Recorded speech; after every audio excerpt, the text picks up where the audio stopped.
सुंदरपुर जंगल में एक चिड़िया अपने पति के साथ अपने घर में रहती थी। वह बहुत ही ज्यादा गरीब थे। चिड़िया का पति झूमन चिड़ा कालू कौवे के यहाँ काम करता था। कालू कौवा बहुत ही ज्यादा लालची और चालाक कौवा था। मालिक, कालू कौवे जी, मैंने सारा काम कर दिया है, मेरे पैसे दे दो। 3 महीने से तो आपने मुझे तनख्वाह नहीं दी है। मुझ गरीब के घर में राशन खत्म हो गया है। तुम्हारे जैसे ऐसे ही खुद को गरीब गरीब बोलकर हम अमीरों से पैसे लेते हो। याद है, मैंने तुम्हें तनख्वाह नहीं दी है। मैं तुझे जल्दी ही तनख्वाह दे दूंगा। अभी मेरे पास पैसे नहीं हैं। कौवा, मालिक जी, पिछले 3 महीने से तुम यही कह रहे हो मेरे पास पैसे नहीं है, पैसे नहीं है। कब दोगे तुम मेरे पैसे? चिड़िया, ऊंची आवाज में बात करना मुझे पसंद नहीं, वरना तुम जानते हो ना, मैं तुझे काम से निकाल दूंगा, फिर जंगल में धक्के खाते फिरना।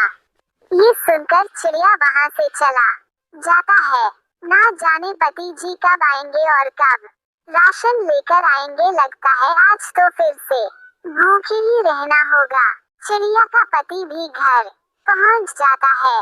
ये ले पानी पी ले आप। और क्या उस बदमाश कौवा ने आज पैसे दिए हैं या नहीं? कहाँ पत्नी जी, वो लालची कौवा मेरे पैसे देने को तैयार नहीं है। इस जंगल में और कोई काम नहीं है, वरना मैं उसके यहाँ नौकरी ही ना करता। घर में सारा राशन खत्म हो गया है, अब हम कैसे गुजारा करेंगे? कुछ तो खाने के लिए चाहिए ना। तुम परेशान ना हो, मैं हूँ ना, मैं कुछ करता हूँ। अगले दिन चिड़िया का पति दूसरे काम पर जाता है। तोता, क्या तुम्हारे पास कोई काम है? नहीं यार, इन दिनों बहुत ठंड है, मेरा धंधा तो नहीं चल रहा। ऐसे चिड़िया को सुबह से शाम हो जाती है, मगर कोई भी काम नहीं मिलता है। वह थका हारा घर आता है। पति जी, क्या कोई काम मिला है? नहीं पत्नी जी, मैं सुबह से फिर के थक गया हूँ, मगर कोई भी काम नहीं मिला। आप चिंता ना करें, हम कल दूसरे जंगल जाएंगे शाम को। चिड़िया और उसका पति नदी पर बैठे हुए थे कि वहाँ कौवे सेठ का बेटा नदी से पानी पीने लगता है। उसे एक घड़ियाल पकड़ लेता है। वो देखिए, मालिक के बेटे को घड़ियाल ने पकड़ लिया है, हमें उसे बचाना होगा। फिर वो दोनों पति पत्नी कौवे के बेटे को अपनी जान पर खेल कर घड़ियाल से बचाते हैं। तभी वहाँ सेठ कौवा और उसकी पत्नी आ जाते हैं। चिड़िया, मुझे माफ कर दो, मैंने गरीब समझकर तुम पर बहुत जुल्म किया और तुमने मेरे ही बेटे की जान बचाकर मुझ पर एहसान किया है। मालिक, ये तो मेरा फर्ज था, मैं कैसे आपके बेटे को मरता हुआ देख सकता था। आप दोनों हमारे साथ हमारे घर आए और अपनी पिछली 3 महीने की तनख्वाह ले जाएं। और सेठ कालू जी आज के बाद इन्हें समय पर तनख्वाह दिया करता। फिर चिड़िया और उसका पति कौवे और कवि के साथ जाते हैं और कौवा उन्हें उनकी तनख्वाह दे देता है और वो अपने घर के लिए ढेर सारा राशन लेते हैं। कौवा और कवि अब सुधर चुके थे और वह फिर किसी से ऐसा नहीं करते।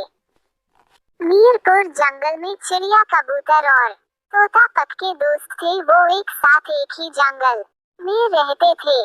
पास में ही एक कौवा और एक कौवी भी रहते थे, जो किसी से भी दोस्ती ना करते। वह तो हर समय किसी ना किसी पक्षी से लड़ते रहते। वह बहुत लालची भी थे। बारिश न होने के कारण जंगल में दाने की बहुत कमी हो गई थी। इस कारण सभी पक्षी बहुत परेशान थे। वह सब एक पेड़ पर बैठे हुए थे। भैया, मैंने आज एक सपना देखा है कि जंगल की दूसरी दिशा में पहाड़ों के पास एक गुफा है, जिसमें ढेर सारा खाना पड़ा है। खाना तो इतना ज्यादा है कि हम सब भी खाएं तो कभी खत्म ना हो। चिड़िया बहन, सपना तो सपना होता है, आजकल हमें खाना नहीं मिल रहा, इसलिए हमें सपनों में भी खाना ही दिखाई देता है। ऐसा भी तो हो सकता है कि चिड़िया का सपना सच्चा हो और हमें खोज करने से खाना का वो खजाना हमें मिल जाए, कोशिश करने में क्या हर्ज है। और यहाँ तो अब हमें खाना मिलने वाला नहीं। अगर आप मेरे साथ चलो तो हम सब मिलकर उस खाना के बड़े खजाने को ढूंढ निकलते हैं। पास में बैठे कौवा और कवि भी उनकी सब बातें सुन रहे थे। और कवि तोता से कहती है, तोता अगर ऐसे सपने सच होने लगे तो फिर कोई भूखा ना रहे। आजकल भोजन के सपने तो हर कोई देख रहा है। हमारी चिड़िया बहन ने हमेशा अच्छे काम किए हैं और हमें पूरा विश्वास है कि चिड़िया बहन का सपना सच्चा ही होगा। तो फिर दोस्तों चलो हम भोजन की खोज में निकलते हैं। ऐसे वो तीनों दोस्त भोजन की खोज में निकल जाते हैं। वो नदी के ऊपर से उड़ते हुए दूर निकल जाते हैं। मौसम ठंडियों का था और ठंड भी बहुत थी, परंतु वो सब उड़ते हैं। फिर वो थोड़ा आराम करने के लिए एक जगह रुकते। गिद्ध बहन, पहाड़ तो जंगल के चारों दिशा में है, ना जाने अब हमें किस दिशा में जाना होगा। इतना तो मुझे भी नहीं पता। वह ऐसे बातें कर रहे थे कि पास वाला पेड़ उनसे कहता है, पंछियों आप बहुत अच्छे पक्षी हो, मेरा एक काम कर दे। मैं कब से किसी के इंतजार में था कि कोई आए और मैं उससे ये काम कहूँ। बताएं बताएं वृक्ष जी, क्या बात है, हम आपका काम जरूर करेंगे। तोता, ये जो छोटा पेड़ मेरे साथ है यह मेरा बेटा है, ये तेज हवा से गिर गया है। अगर आप इसे सीधा करके थोड़ी मिट्टी लगा दे तो बड़ी मेहरबानी होगी। परंतु पेड़ जी, हमें तो आगे जाना है और समय भी थोड़ा है। नहीं तोता भैया, हमें कैसी भी जल्दी हो, हमें मुसीबत में दूसरों की मदद करना चाहिए। आप सब चले और वृक्ष जी के बेटे को सीधा करें। फिर वो सब मिलकर उस छोटे पेड़ को सीधा करते हैं और उसके साथ लगा देते हैं, जिसे देख वो वृक्ष तो बहुत खुश होता है। अब हम जाए। पंछियों, मुझे पता है आप खाना की खोज में जा रहे हैं। मेरे पास कोई फल नहीं है, अगर होता तो मैं वो फल जरूर आपको दे देता, परंतु मैं आपकी मदद करूंगा। आप यहाँ से उत्तर वाली दिशा में जाएं, वहाँ आपको कुछ ना कुछ जरूर मिलेगा। फिर वो सब उत्तर वाली दिशा में चले जाते हैं। पति जी, अगर उस चिड़िया का सपना सच्चा हुआ तो फिर वह सब खाना खाएंगे और हम भूखे ही मरेंगे। क्यों ना हम भी उनके पीछे ही जाएं और हम भी खाना का खजाना ढूंढ लें। कौवी, मैं भी यही सोच रहा था, यहाँ बैठने से तो पेट भरेगा नहीं, हमें भी कुछ ना कुछ करना होगा। ऐसा कहते हुए कौवा और कौवी भी वहाँ से उड़ते हैं। फिर कौवा और कौवी भी उसी पेड़ के पास से गुजरते हैं और वह पेड़ उन्हें आवाज देता है। कौवी ओ कौवी, ठहरो, मेरा एक काम करते जाओ, मेरी बात सुनो। वो दोनों पेड़ की आवाज सुनकर वहाँ रुकते हैं। जल्दी जल्दी से करें बात पेड़ जी, हमारे पास समय बहुत कम है। मैं कब से इंतजार में था कि कोई आए और मेरी मदद करे। आप मेरी यह सूखी शाखा अलग कर दें। अगर इसे अलग ना किया तो यह मुझे बीमार कर देगा। हम कोई पागल हैं जो मुफ्त में तुम्हारा कहना माने।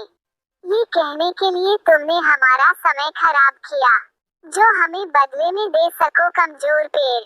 ऐसा काम करें और तुम पर तो कोई फल भी नहीं है। ये कहते हुए कौवा और कौवी वहाँ से उड़ जाते हैं। चिड़िया, गिद्ध और तोता भी अपने सफर पर जा रहे थे। वो नदी पर पानी पीने के लिए रुकते हैं। ना जाने इतनी मेहनत के बाद हमें कुछ मिले भी या हमें खाली पंख ही लौटकर वापस जाना पड़े। गिद्ध भैया, हमें हमेशा अच्छे की आशा रखनी चाहिए और अच्छा ही सोचना चाहिए। ऐसे भगवान भी सब अच्छा करता है।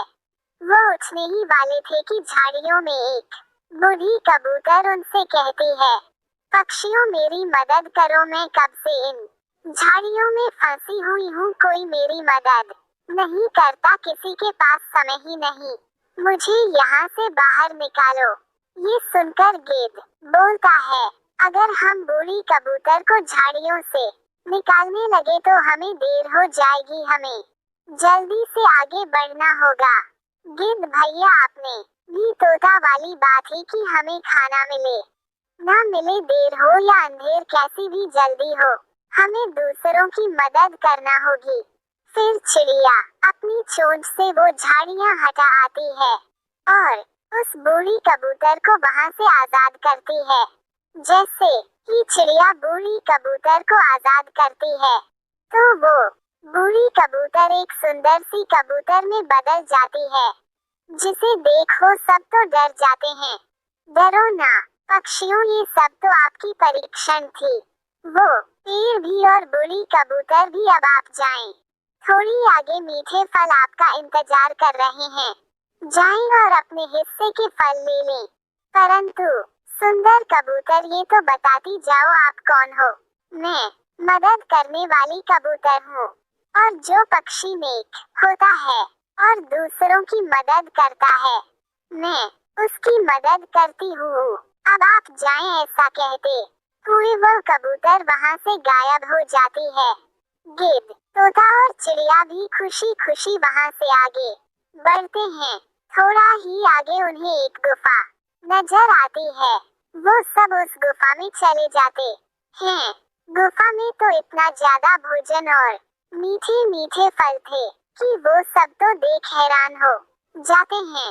वो भूखे थे और ऐसे फल देख वो तो बहुत खुश होते हैं और वह सब फल खाने लग जाते हैं। बचाओ बचाओ, कोई तो मुझे बचाओ कौवा, और कौवी मेरी मदद करो, मुझे पानी से बाहर निकाल दो। छोटी तितली, क्यों ऐसे गहरे पानी में छलांगे लगाती हो? अगर टायरन नहीं आता तो मैं गिर गई थी और मेरे पंख गीले हो गए तो फिर अच्छे से नहा लो, हमारे पास समय नहीं है। ऐसा कहते हुए कौवा और कौवी वहां से उड़ जाते हैं। ऐसे पक्षी भूखे ही रहेंगे, इन्हें खाने को कुछ भी नहीं मिलेगा।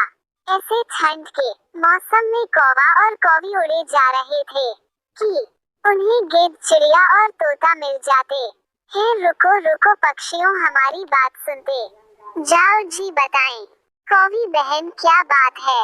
ऐसे ठंड के मौसम में इतने मीठे मीठे फल कहाँ से लिए आपने? हमें भी तो बताते जाओ। नहीं चिड़िया बहन, इन्हें नहीं बताएंगे, ये बहुत लालची हैं। ये वो सब फल ही खा जाएंगे। परंतु चिड़िया उन्हें सब बता देती है।